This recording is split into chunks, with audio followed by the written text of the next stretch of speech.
శివ చెప్పలేదండి. శివది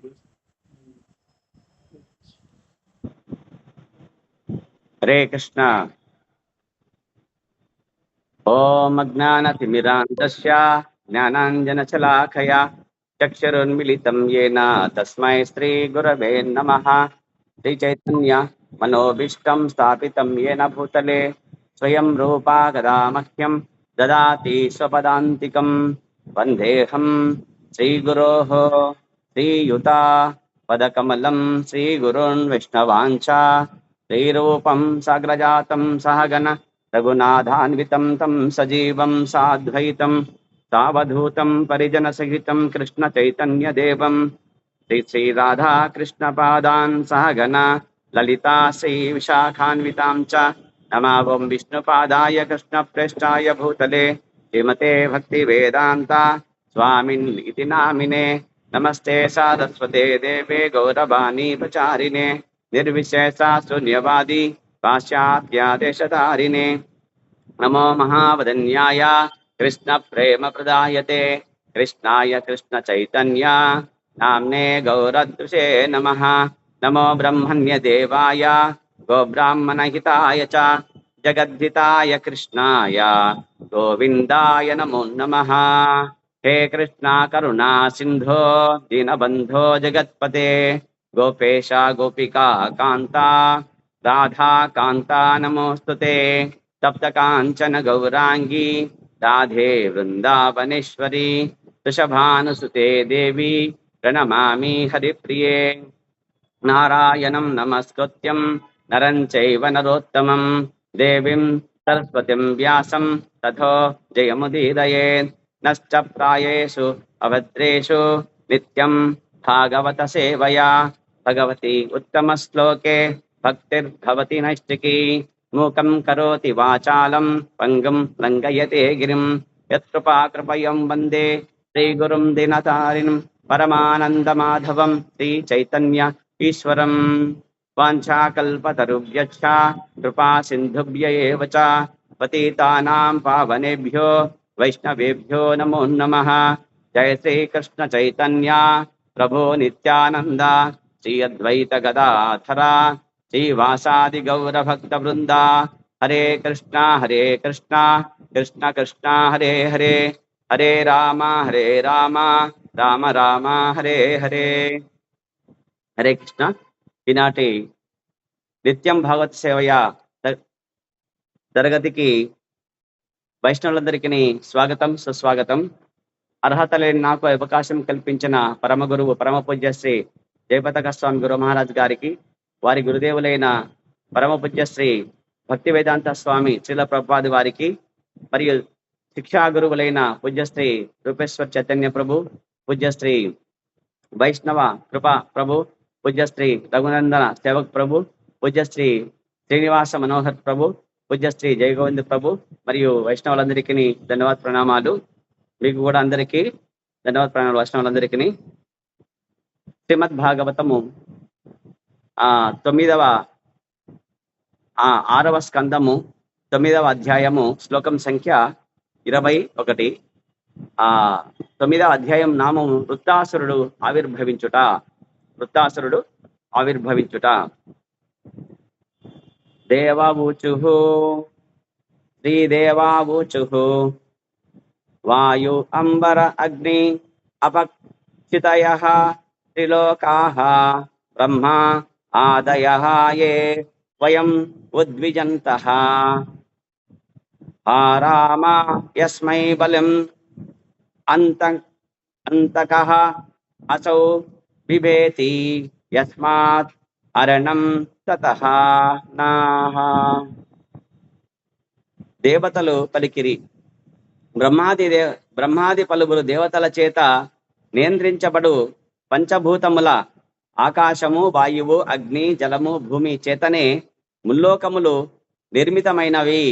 అట్టి కాలము మా అస్తిత్వము అంతమొందించునని భయపడి మేము అది కోరినట్లు పని చేయుచు కానుకలను అర్పించుము. కాని ఆ కాలమే దేవదేవునికి భయపడునట్టిది.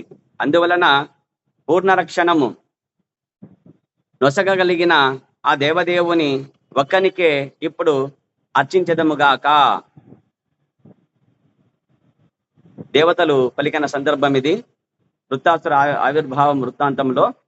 ఇక భాష్యం తెలిపిన భక్తి వేదాంత స్వామి శ్రీల ప్రభుపాద్కి జై, శ్రీల ప్రభుపాద్కి జై. మరణ భయము కలిగినప్పుడు మనుజుడు తప్పక దేవదేవుని ఆశ్రయించవలెను. బ్రహ్మాది దేవతలు ఈ భౌతిక జగత్తు యొక్క వివిధ అంశములకు అధిపతులైనను వారి చేతనే అతడు అర్చింపబడును.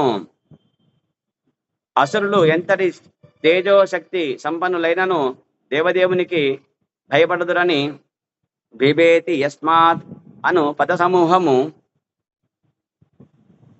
సూచించుతున్నది. దేవతలందరూ మృత్యు భయముచే అతనిని ఆశ్రయించి ఈ స్తోత్రమును చేసిరి. కాలము ఎల్లరకు భయానకమే అయినను ఆ భయమే భగవానునికి భయపడును. కనుకనే అతడు అభయమని తెలియబడినాడు. భగవానుడు అభయమని తెలియబడినాడు. భగవత్ శరణాగతి నిజమైన అభయత్వమును కలుగజేయును. కనుక దేవతలు దేవదేవుని ఆశ్రయించుటకు నిశ్చయించుకునిది.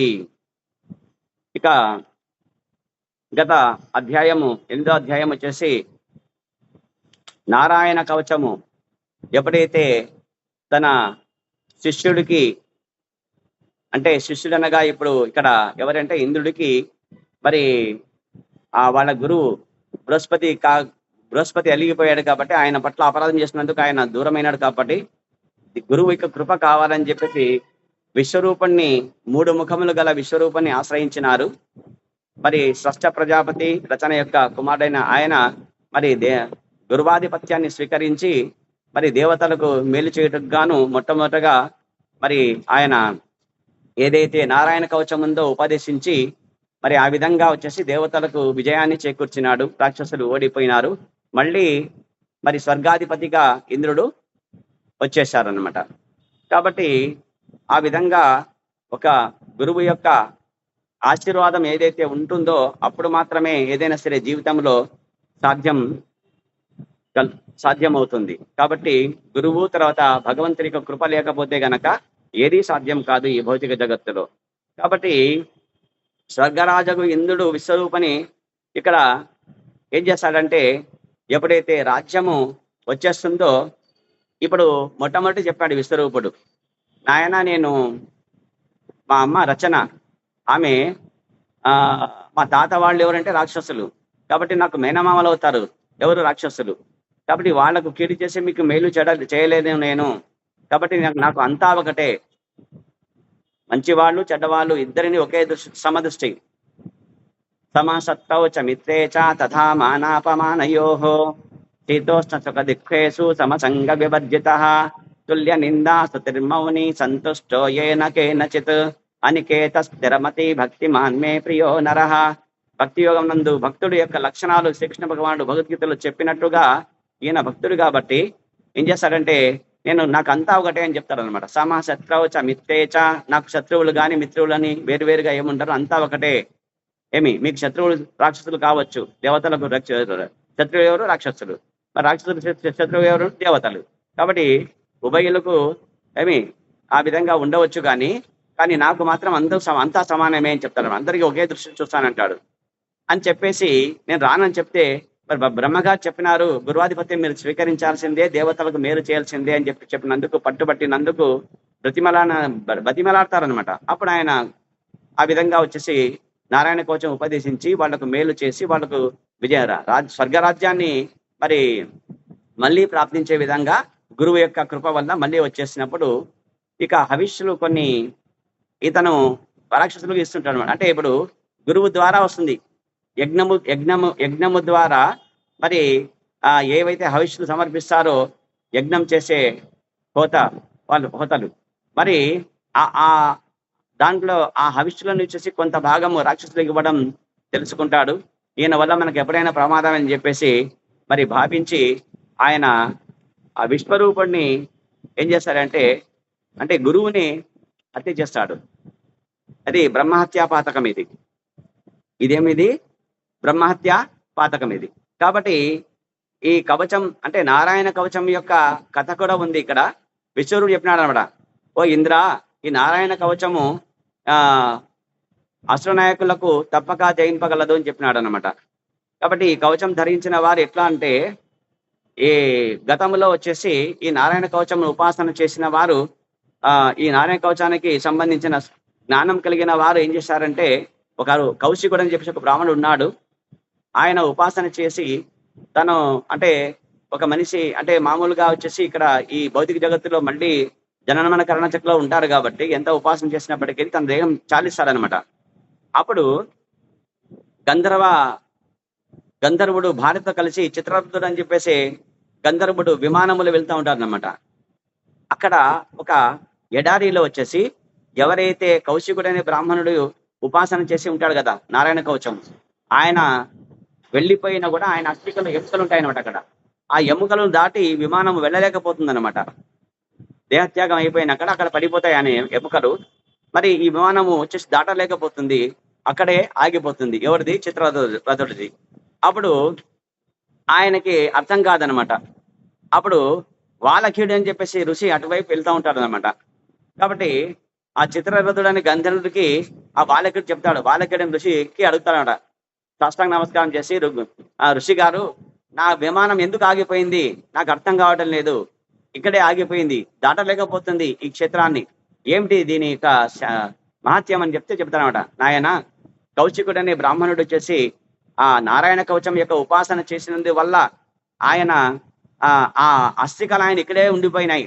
కాబట్టి ఈ అస్థికలను నీవు సరస్వతి నదిలో ఏదైతే మరి నదిలో వాటిని వదిలేసి ఆ హస్తికలని ఆ విధంగా చేస్తే ఆ విధంగా వచ్చేసి మీకు ఆటంకం లేకుండా ఉంటుందని చెప్పి వాళ్ళకి చెప్పినట్లు ఆజ్ఞాపించినట్లుగా ఆ బ్రాహ్మణుడు యొక్క హస్తికలని సరస్వతి నదిలో ఇచ్చేసి వదిలేసి స్నానమాడి యథాతథంగా తన భార్యలతో కలిసి ఆ గంధర్వుడు తన లోకానికి వెళ్తాడు. అంటే చచ్చినా కూడా ఎముకలలో ఆ శక్తి, ఉపాసనా శక్తి, నారాయణ కవచం యొక్క ఉపాసన శక్తి అంత బలంగా ఉంటుందని చెప్పడానికి ఈ కథ చెప్పినాడు. కాబట్టి ఆ విధంగా ఎంతో బలవంతమైనది. కాబట్టి సుఖదేవ్ గోస్వామి చెప్తున్నాడు, ఈ కవచం ఉపయోగించువాడు మరి భక్తి శ్రద్ధలతో ఆకర్షించేవాడు ఈ భౌతిక జగత్తునందలి ఏదైనా పరిస్థితి కారణమైన భయము కలిగినప్పుడు దాని నుండి శీఘ్రమే బయటపడి సమస్త జీవులచే పూజితుడగును అని చెప్తాను. కాబట్టి నారాయణ కవచం వలన భయం ఏమి ఉండదు అనమాట. కాబట్టి శతయజ్ఞం నిర్వహించినాక ఈ రక్షణా స్తోత్రమును విశ్వరూపం నుంచి గ్రహించిన పిదప దానులను ఓడించి ముల్లోకాలను సమస్తలను అనుభవించినాక ఏం చేస్తాడంటే, ఇక స్వర్గరాజుకు ఆ ఇంద్రుడు మరి ఆ విశ్వరూపుడి యొక్క తలలు ఖండించే విషయం ఇక్కడ చెప్తారు. కాబట్టి ఈ 9వ అధ్యాయం చెప్తారు, వృత్తాసురుడు ఎవరు, ఎలా ఆవిర్భవించాడు అని చెప్పేసి మరి సుఖదేవ గోస్వామికి అడుగుతారనమాట. ఎవరు? పరీక్షిత్ మహారాజు. వృత్తాసురుడు ఎవరు కాదు, ఈ విశ్వరూపుడు ఎవరైతే ఉన్నారో షష్ఠ ప్రజాపతి యొక్క కుమారుడు, పెద్ద కుమారుడు ఆయన. దేవతల గురువాధిపత్యం నిర్వహించినాక మళ్ళీ ఆయనను ఎప్పుడైతే ఇంద్రుడు తన చంద్రహాస ఖడ్గంతో ఎప్పుడైతే ఆయన 3 తలలు తీసేస్తాడో ఆ విధంగా ఆయన కోపం వచ్చేస్తుంది. నా కొడుకు వచ్చేసి ఏదో తన జపతపాలు చేసుకుంటూ ఏదో తన కార్యం తను చేసుకుంటే ఉన్నప్పుడు దేవతలే వచ్చేసి ఈ విధంగా మరి వాళ్ళకు గురువుగా తీసుకురమ్మన్నారు, రమ్మని చెప్పినారు. వెళితే మరి అనవసరంగా ఈ విధంగా మనకు అన్యాయంగా నా కొడుకుని చంపినారు. కాబట్టి వీళ్లకు ఇంద్రుని చంపే ఒక కొడుకు కావాలని చెప్పేసి యజ్ఞం చేస్తారనమాట. ఆ యజ్ఞం నుంచి వచ్చే అతనే వృత్తాసురుడు. ఆ యొక్క కథ ఈ 9వ అధ్యాయం చెప్తాను. కాబట్టి స్వర్గరాజకు ఇంద్రుడు విశ్వరూపుని వధిస్తాడనమాట. వధిస్తే అక్కడ ఆయనకి 3 తలలు ఉంటాయి.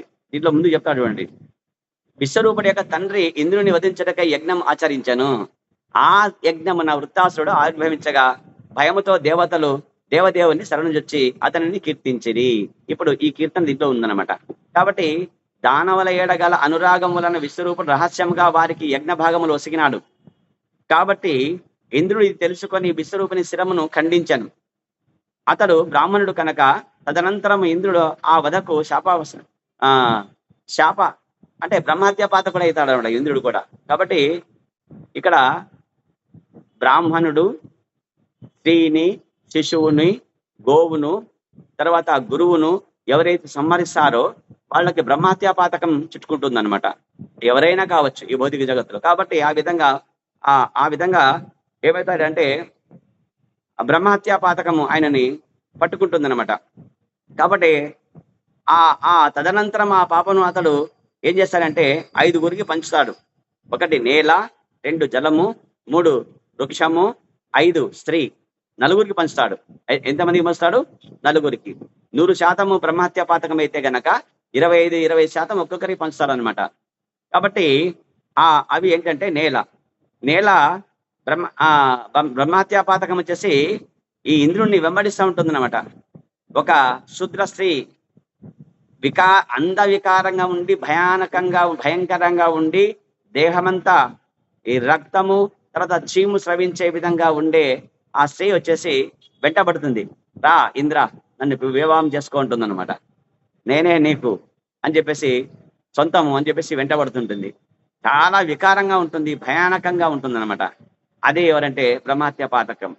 కాబట్టి ఆ విధంగా వెంటబడినప్పుడు ఈయన ఏం చేస్తాడంటే అక్కడ ఆమెను ఆ బ్రహ్మహత్యా పాతకం తప్పించుకోవడానికి వచ్చేసి అక్కడ వెళ్ళి దాక్కుంటాడు.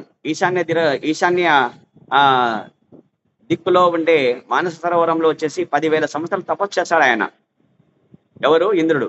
తపస్సు చేసేసినాక ఆ సమయంలో వచ్చేసి మళ్ళీ బయటకు వచ్చినాక కూడా ఆమె వదలదన్నమాట. మళ్ళీ శక్తిని పుంజుకొని మళ్ళీ వస్తాడు. నహుషుడు అనే వాడు ఇంద్రపదిని స్వీకరిస్తాడు. అక్కడ ఇంకొక స్టోరీ ఉంది, అక్కడ మళ్ళీ చెప్పుకుందాము. కాబట్టి ఆ విధంగా వచ్చినాక వచ్చేసి ఈ బ్రహ్మహత్యా పాతకాన్ని పంచుకోవడానికి 4గురు వస్తారనమాట. దాంట్లో మొదటిది ఏంటంటే నేల అంటే భూమికి బ్రహ్మహత్యా పాతకం యొక్క ఫలితంగా ఏంటంటే ఊసర క్షేత్రములు అంటే చౌడు భూములు అనమాట. అక్కడ పంటలు పండవు. అక్కడ అది శాపం. అది బ్రహ్మహత్యా పాతకము ఇంద్రుడి నుంచి పంచుకున్నది కాబట్టి. మరి భూమికి వరం ఏంటంటే గనక మీరు ఎంత లోతైనా సరే భూమిని గోతి తీవ్వండి. గొయ్యి తీసినా కూడా కొంతకాలం తర్వాత మరి సమంగా భూమి ఆ గొయ్యి మూసుకొని పోయి సమతలంగా మారుతుందన్నమాట. ఇది వరం అన్నమాట. అలాగే వచ్చేసి వృక్షమునకు శాపం ఏంటంటే జిగురు కారుతుంటుంది అనమాట. అంటుంది గమ్ అంటాం. చిన్నప్పుడు మనం పుస్తకాలు దాన్ని వేసుకునే వాళ్ళం అనమాట కదా, అది గమ్. కాబట్టి అది బ్రహ్మహత్యా పాతకము వృక్షాలకి. మరి వృక్షానికి వరం ఏంటండి కనుక వేర్లు ఉంటే చాలు, అంతే. వృక్షానికి ఎన్ని కొమ్ములు కట్ చేసినా, ఎంత కాండం వరకు నరికేసినా కూడా మళ్ళీ అది చిగురుస్తుంది అనమాట. అది ఆ వరం, ఇంద్రుడిచ్చిన వరం ఆ వృక్షానికి. శాపమేమో జిగురు, వరమేమో నరికిన దానికి మళ్ళీ చిగురించడం అనమాట. ఇక రెండవది వృక్షము, మొదటిది నేల. జలం ఒకటి ఉంది. జలము యొక్క బ్రహ్మహత్యా పాతకం ఏంటంటే నురుగు నీరు ఉంటాయన్నమాట. నురుగ నీరు వచ్చేసి పూజకు ఉపయోగించరాదు, స్నానానికి ఉపయోగించరాదు, తాగరాదు. అది బ్రహ్మహత్యా పాతకం. అది మరి అది దానికి శాపము. దానికి ఏదైతే వరం ఏదంటే గనక ఆ నీటిని మనము ప్రక్షాళన చేసుకోవడానికి ఉపయోగిస్తాం అనమాట. శుద్ధి చేసుకోవడానికి ఉపయోగిస్తాం కాబట్టి అది వరం. అది ఆ విధంగా స్త్రీకి వస్తుంది. స్త్రీకి ఏంటంటే బ్రహ్మహత్యా పాతకము 28 రోజుల తర్వాత బహిష్టు కావడం అనేది బ్రహ్మహత్యా పాతకం. అందుకే స్త్రీలు వచ్చేసి పూజా గదిలో పోవడం కానీ, వంట గదిలో పోవడం కానీ, మరి పుణ్యకార్యాలు పూజా కార్యక్రమాల్లో పాల్గొనడం కానీ చేయకూడదు అని చెప్పేసి ఆ 4-5 రోజులు దూరం ఉంటారు వాళ్ళు. కాబట్టి అది స్త్రీకి వచ్చిన శాపం ఎప్పుడు బ్రహ్మహత్యా పాతకం పంచుకున్నందుకు ఇంద్రుడి నుంచి. మరి స్త్రీకి ఏంటి వరం అంటే గనక వాళ్ళు కామోపభోగముల యందే ఎక్కువగా తృప్తిని చెందుతారు. పురుషుడి కంటే స్త్రీలకు ఉపభోగములు అంటే పైన ఏవైతే ఉపభోగాలు ఉంటాయో కామం అంటే శృంగారములో. కాబట్టి ఆ విధంగా వచ్చేసి మైథునం క్రియలో వచ్చేసి ముఖ్యంగా కామోపభోగములపైనే అంటే పైన ఉపభోగం నుంచే వాళ్ళు ఎక్కువగా ఆనందం, సంతోషాన్ని, తృప్తిని పొందుతారని చెప్పేసి వరం అన్నమాట ఇది. కాబట్టి తదనంతరం ఆ పాపం మాత్రం నేల, వృక్షము, జలము స్త్రీలకు పంచను. ఆ పాపములు 4వ వంతు పాపమును స్వీకరించినందుకు భూమి ఎంతటి కొంత భాగము ఎడారిగా మారినది. ఎడారి ఊసర క్షేత్రము. ఆ ఎడారిలో అంటే ఈ ఎడారి ఒకటి. వృక్షములు కూడా 4వ వంతు పాపం స్వీకరించినందుకు అది పసరను అంటే జిగురును కార్చును, అది పాపము. ఆ పసలను పానం చేయుట నిషిద్ధము. స్త్రీలు కూడా 4వ వంతు పాపమును స్వీకరించినందుకు ఋతు సమయమున అస్పృశ్యులైరి. జలమునకు కూడా ఆ పాపం అంటినందున నురుగతో నిండినప్పుడు అది ఏ కార్యమునకు పనికిరాదు అని ఇక్కడ చెప్తున్నారు. కాబట్టి విశ్వరూపుడు బడినంతటనే షష్ఠ ప్రజాపతి తండ్రి అయిన విశ్వరూపుడు తండ్రి ఎవరు? షష్ఠ ప్రజాపతి. ఆయనకి కోపం వచ్చేసింది. ఈ ఇంద్రుని వధించే కొడుకు కావాలని చెప్పేసి యజ్ఞం చేసినాడు. కాబట్టి మంత్రములను తప్పుగా ఉచ్చరించినప్పుడు ఆ విపరీత ఫలితములను ఇచ్చును. కాబట్టి యజ్ఞం త్వష్ట ఈ యజ్ఞము ఆచరించినప్పుడు అదే జరిగినది. ఇంద్ర సంహారార్థము యజ్ఞం ఆచరించినప్పుడు ఇంద్రుని శత్రువులను వృద్ధి చేయుటకై త్వష్ట మంత్రోచ్చారణము చేయగోరెను. కానీ అతడు మంత్రమును తప్పుగా ఉచ్చరించడం వలన వృత్తాసురుడను దానవుడు ఆవిర్భవించెను. అతనికి ఇంద్రుడు శత్రువయ్యాను. ఇక్కడ ఏం చెప్తున్నారంటే, విశ్వరూపుడు వధించబడినంతటా అతని తండ్రి యగు త్వష్ట ఇంద్రుని వధించుటకై యజ్ఞం ఆచరించను. మంత్రములను తప్పుగా ఉచ్చరించినప్పుడు అవి విపరీత ఫలితములను ఇచ్చును. కాబట్టి యజ్ఞము చేసేటప్పుడు మంత్రములు ఉచ్చారణ దోషం లేకుండా ఉండాలి. కాబట్టి త్వష్ట ఏం చేసినాడంటే ఈ యజ్ఞం ఆచరించినప్పుడు అదే జరిగిందనమాట. ఏం చేసినాడు? ఇంద్ర సంహారార్థము యజ్ఞం చేశారు కదా, కానీ అక్కడ ఏం చేశారంటే ఇంద్రుని శత్రువునకు వృద్ధి చేయుటకై త్వష్ట మంత్రోచ్చారణము పలకాలనుకున్నాడు. కానీ ఏమైపోయింది? తప్పుగా పలికినాడు. కాడు తత్ఫలితంగా ఏమైంది? వృత్తాసురుడేమో ఆవిర్భవించినాడు, దానవుడుగా ఆవిర్భవించినాడు. కానీ అతనికి ఇంద్రుడు శత్రువు అయినాడు. ఏమైనాడు?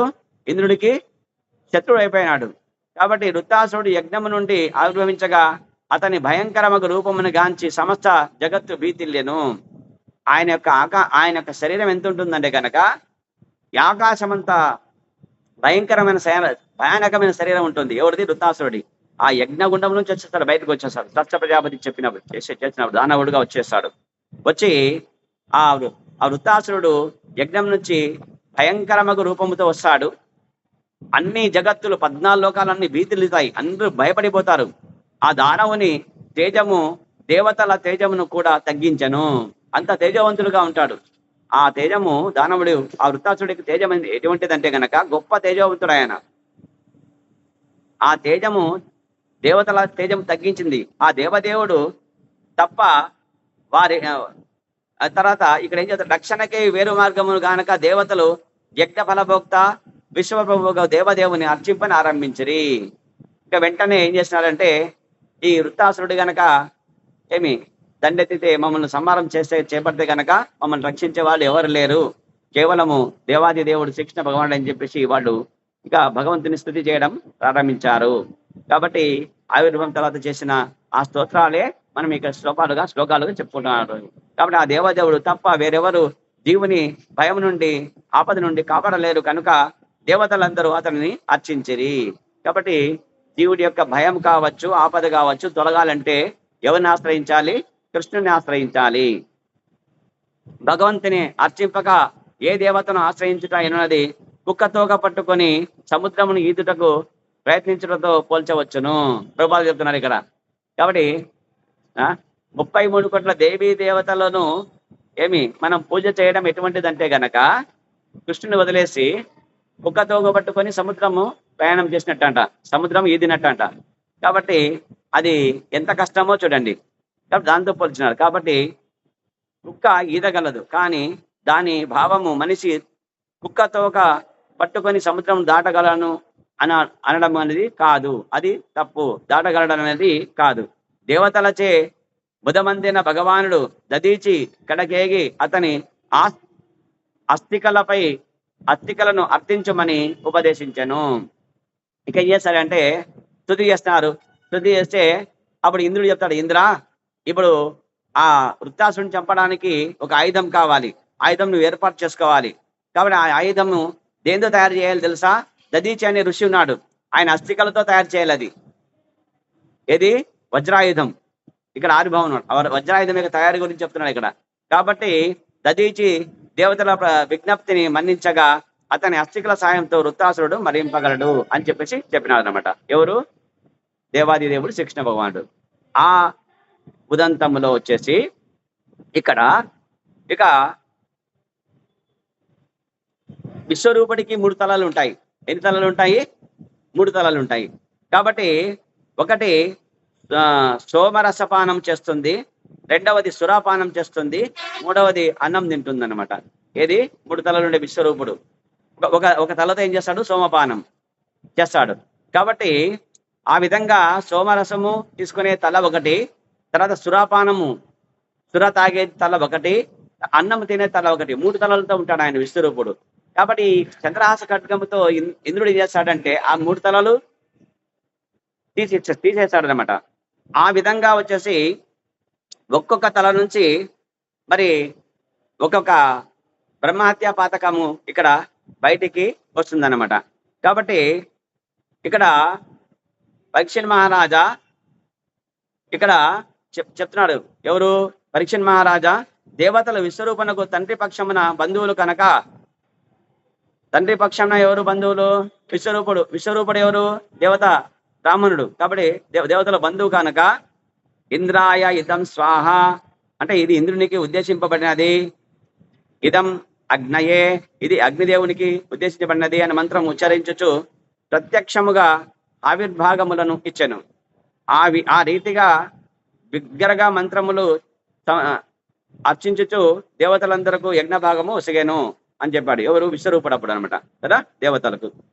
ఇక ఒక్కొక్క తల నుంచి ఈ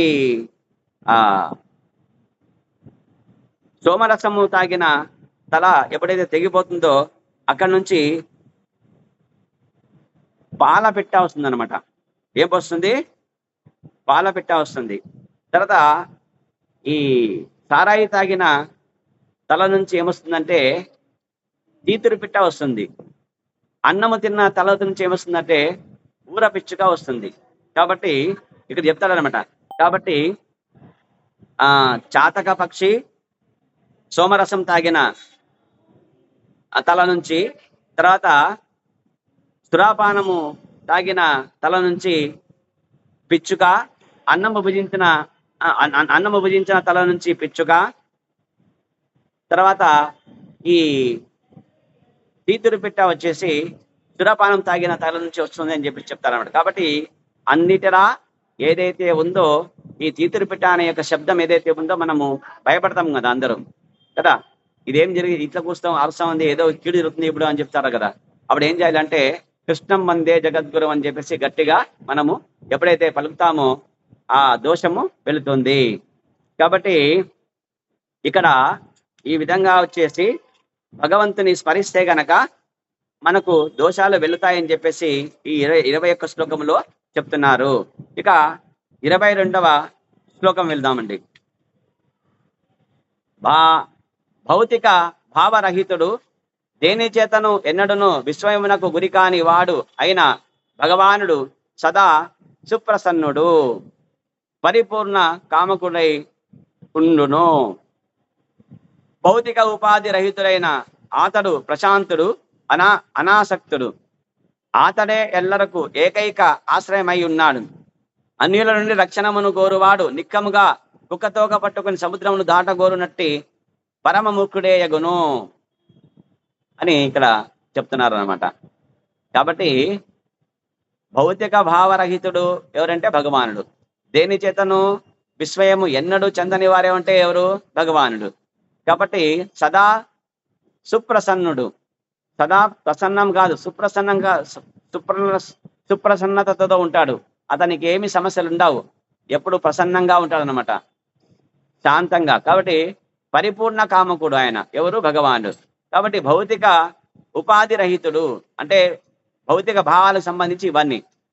భౌతిక భావన అంటే భౌతిక భావనలు అంటే ఏంటంటే విస్మయం చెందడం అనేది కదా, ప్రసన్నంగా ఉండకపోవడం అనేది, మరి పూర్ణ కామకుడుగా కాకపోవడం అనేది ఈ 3 భావనలు అయితే, మరి భౌతిక ఉపాధి అంటే శరీరము దారి అయిన వాడికి ఏమిటంటే భౌతిక ఉపాధి రహితుడైన అతడు ప్రశాంతుడు, మనలాంటి దేహం కాదు అనేది. కాబట్టి ఆయన ఎప్పుడు ప్రశాంతంగా ఉంటాడు. మనకైతే గనక మనకు భౌతిక దేహంలో ఒక మనసు అనేది ఉంది, అది ఎప్పుడు అల్లల్లా కల్లోలం చేస్తుంటుంది, ఏదో ఒక సమస్య ఏదో ఒక ఆలోచన చేస్తూ ఉంటుంది. ప్రశాంతంగా ఉండలేదు. కాబట్టి ప్రశాంతంగా ఉండేది ఎప్పుడంటే మనసు మాట వినకుండా ఉన్నప్పుడు మాత్రమే, మనసును మనం జయించినప్పుడు మాత్రమే, మనసును మనకు శత్రువుగా కాకుండా మిత్రుడుగా మార్చుకున్నప్పుడు మాత్రమే ప్రశాంతంగా ఉండగలడు ఒక దేహదారి, ఉపాధి కలిగిన భౌతిక ఉపాధి కలిగిన వారు. కాబట్టి భగవానుడిది కదా అటువంటిది. కాబట్టి ఆయన భగవానుడిది ఏది? భౌతిక ఉపాధి కాదు ఆయనది, సచ్చిత్ ఆనంద స్వరూపం ఆయనది. కాబట్టి అనాసక్తుడు, భౌతిక ఉపాధికి రహితుడైన భగవానుడు కాబట్టి ప్రశాంతంగా ఉంటాడు. దేని పట్ల ఆసక్తి ఉంటుంది ఆయనకి? మనకైతే ఆసక్తి ఎక్కువ ఉంటుంది. ఆ ఇల్లు కొనాలా, ఈ కారు కొనాలా, ఆ పని చేయాలా, ఈ పని చేయాలా, ఆ వస్తువు బాగుంది, ఈ నగలు బాగున్నాయి కదా. ఇవే మనకు ఏదో దేని పట్లైనా ఆసక్తి ఖచ్చితంగా ఏదో ఒక కారణం ఉంటుందన్నమాట. కాబట్టి అతడే ఎల్లరకు ఏకైక ఆశ్రమై ఉన్నాడు. కాబట్టి అట్టి భగవానుడు ఎవరైతే ఉన్నాడో అందరికీ ఏకైక ఆశ్రయం ఎవరంటే కృష్ణుడు. అన్యుల నుండి రక్షణను కోరువాడు నిక్కముగా, మరి ఇతరుల నుంచి రక్షణ కోరువాడు నిక్కముగా ఎప్పుడైతే ఎట్లుంటాడంటే కుక్కతో పట్టుకొని సముద్రం ఈదినట్టు ఉంటుంది అని చెప్పేసి, సముద్రం దాటినట్టు ఉంటుంది అని చెప్పేసి చెప్తున్నారు ఇక్కడ. ఎవరు? సుఖదేవ కోసం చెప్తున్నాడు ఇక్కడ. కాబట్టి అన్యుల నుంచి రక్షణను కోరరాదు, నేరుగా ఎవరిని పట్టుకోవాలి? మనము కృష్ణునే పట్టుకోవాలా, కృష్ణుని పాదాలు ఆశ్రయించాలా. కాబట్టి ఇక్కడ భాష్యం చెప్తున్నాడు ప్రభుపాదులు, కుక్క నీటి యందు ఎదగలదు, కానీ ఎవడేని దాని తోకను పట్టుకొని సముద్రమును గోరినచో నిక్కముగా పరమమూర్ఖుడే యగును. కుక్క సముద్రమును దాటలేదు, కుక్క ఎదగలదు సముద్రంలో, కానీ దాటలేదు అది. కాబట్టి ఆ కుక్క తోకను పట్టుకొని మనిషి కూడా సముద్రం దాటలేడు. అదే విధంగా అవిద్యాసాగరము దాటగోరు వాడు ఏ దేవతను గాని అన్నిని గాని ఆశ్రయింపక నిర్భయమగు భగవద్ ఆశ్రయమునే పొందవలెను. కనుక శ్రీమద్ భాగవతము 10వ స్కందము 14వ అధ్యాయము 58 శ్లోకమునందు ఇట్లు చెప్పనది. సమాసితాయే పదపల్లవప్లవం మహాత్పదం పుణ్య యశో మురారేః భావాంబుధి స్వర్సర పదం పరం పదం పదం యద్విపదాం నా తేషాం. అంటే పదములో అంటే క్షణములో వచ్చేసి మనకు ప్రతి పదమునందు మనకు ఎక్కడైతే ఈ భౌతిక జగత్తులో అన్ని కష్టాలే. కాబట్టి ఇటువంటి కష్టాల యొక్క ఇది దుఃఖాలయం కదా, ఇది దుఃఖాలయం, ఇది అంటే కష్టాల నిలయం ఇది. కాబట్టి భగవత్ చరణారవిందము అవినాశియగు నౌక వంటిది. అంటే నాశనం కాని నౌక వంటిది. ఏది? భగవంతుడి యొక్క చరణాలు. మనిషి ఆ నౌకను ఆశ్రయించినచో సులభంగా అవిద్యాసాగరమును దాటగలడు. ఈ భవసాగరము అంటాం, దీన్ని ఏమంటాము? భవసాగరము, అవిద్యాసాగరం అంటాము. ఈ భవసాగరాన్ని దాటాలంటే ఒక నౌక కావాలి. ఆ నౌక ఏదంటే భగవంతుడి యొక్క పాదాలు ఆశ్రయించుట అని చెప్పారు. కనుకనే అడుగడుగున ప్రమాదభరితమైనట్టి ఈ భౌతిక జగమున నివసించినప్పటికీ ఎటువంటి ఆపదను ప్రమాదమునకు గురికాడు. కాబట్టి భక్తుడు అడుగడుగున ప్రమాదభరితమైనట్టు ఈ భౌతిక జగత్తులో నివసించాల్సి వస్తుంది. ఎందుకంటే భౌతిక దేహం తీసుకున్నాం కాబట్టి ఈ భౌతిక జగత్తులో మనం ఉన్నప్పటికీ నివసించవలసి వచ్చినప్పటికీ ఆ ప్రమాదమునకు ఆపదలకు గురికాడు. ఎందుకంటే భగవంతుని ప్రదాలు ఆశ్రయించుంటాం కాబట్టి. కృష్ణుడు ఏం చెప్పినాడు? నా భక్తుడికి నాశనం లేదని చెప్పినాడు. నమే భక్త ప్రణశ్యతి అని మనము గీతలో చెప్పినది, భగవంతుడు చెప్పినది ఇక్కడ మనము జ్ఞాపకం ఉంచుకోవాలి.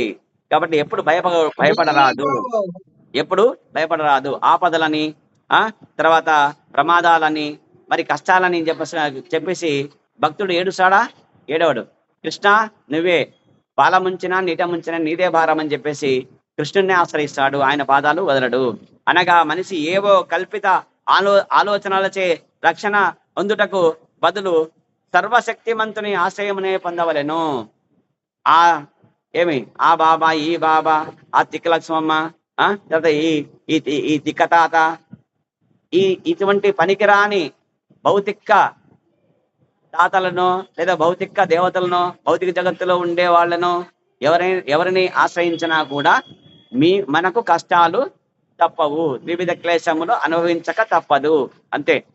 మరి ఎవరిని ఆశ్రయించే తీసేస్తాడంటే గనక భగవానుడు, శ్రీకృష్ణ భగవానుడు, ఆయన ఆశ్రయించని చెప్పినాడు 10వ స్కందము 14వ అధ్యాయంలో 58వ శ్లోకము. ఇంకా 23వ శ్లోకము. 20వ శ్లోకం చూడండి. సత్యవ్రతుడను మనువు జగద్రూపమగు నావను మత్స్యావతారము యొక్క శృంగమునకు కట్టివేసి తనను తాను రక్షించుకొనెను. ఆ విధంగా అతడు తన్ను ప్రళయమనడి మహావిపత్తు నుండి కాపాడుకొనెను. ఆ మత్స్యావతారం ఇప్పుడు మమ్ము త్వష్ట తనయుని వలన కలిగినట్టి మహాఘోరమగు ఆపద నుండి రక్షించుగాక. ఇక మనము నమామీశ్వరం సచ్చిదానంద రూపం, నమామీశ్వరం సచ్చిదానంద రూపం, లసత్కుండలం గోకులే ప్రజమానం, యశోదాభిలోలుఖాలబ్ధవమానం, పరమృష్టమత్యంతాత్రోద్యుక్త్య గోప్య. దామోదరాష్టకం చెప్తాం కదా. ఈ దామోదరాష్టకం ఎవరు పాడినారు? ఈయనే సత్యవ్రతుడు. ఈయన మనువు. ఈయన అంటే మనువుగా జగద్రూపమును చాలా ఆయన యాక్చువల్గా ఆయన మహా సత్యవ్రతుని ముని. మరి ఇక్కడ ఉండే మనవు ఎవరంటే వైవస్వత మనువు.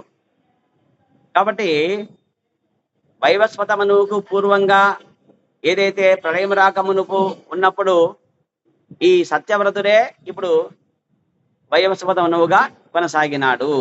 కాబట్టి అప్పుడు ప్రళయం వచ్చేసింది, సత్యవ్రత ముని ఉన్నాడు. మరి ఆయన నొక్కడి కాపాడాలా. కాబట్టి ఆయన ఏం చేస్తున్నాడు? అక్కడ జగద్రూపమగు నావ ఏదైతే ఉందో, జగత్తు అనే దాని నావ ఉంది, నావగా చేసుకున్నాడు ఆయన. భగవంతుడు మత్స్యావతారం తీసుకున్నాడు. ఆ చేప యొక్క నూపురానికి శృంగానికి కట్టేసినాడు అనమాట.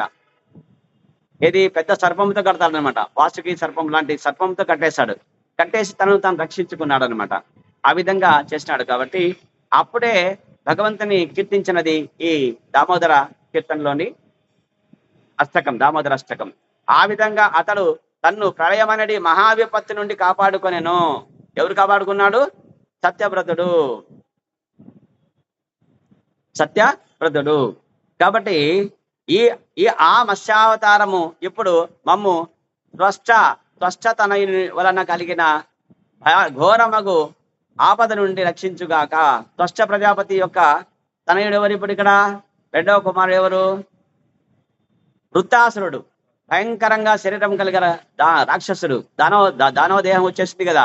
కాబట్టి ఆ ఘోరం నుంచి మమ్మల్ని రక్షించుగాక, ఆ మత్స్యావతారం ఇప్పుడు మమ్మల్ని రక్షించుగాక అని ప్రార్థిస్తున్నారు దేవతలు ఇక్కడ. ఇవన్నీ దేవతల యొక్క ప్రార్థనలు ఇవి. తర్వాత 24వ శ్లోకము. కాబట్టి ఇక్కడ 24వ శ్లోకం, సృష్టి ఆరంభమున ప్రచండ వాయువుచే కలిగిన ప్రళయ జల తరంగముల వికట ధ్వని వలన బ్రహ్మ దాదాపు తన పద్మాసనం నుండి ఆ ప్రళయ జలములో పడినవాడయ్యను. భగవంతుని సహాయం చే రక్షింపబడెను. ఆ దేవదేవుడు కూడా మమ్ము ఆపద నుండి రక్షించుగాక. కాబట్టి సృష్టి ఆరంభం నుంచి ఆ ఆరంభంలో ఏమైందంటే బ్రహ్మదేవులు వచ్చేసి అక్కడ ప్రళయ జల తరంగములు ఆరంభంలో వచ్చేసి ఈ 14 ఈ బ్రహ్మాండము ఉంది అంతే. ఏముంది? ఈ బ్రహ్మాండం మాత్రమే ఉంది.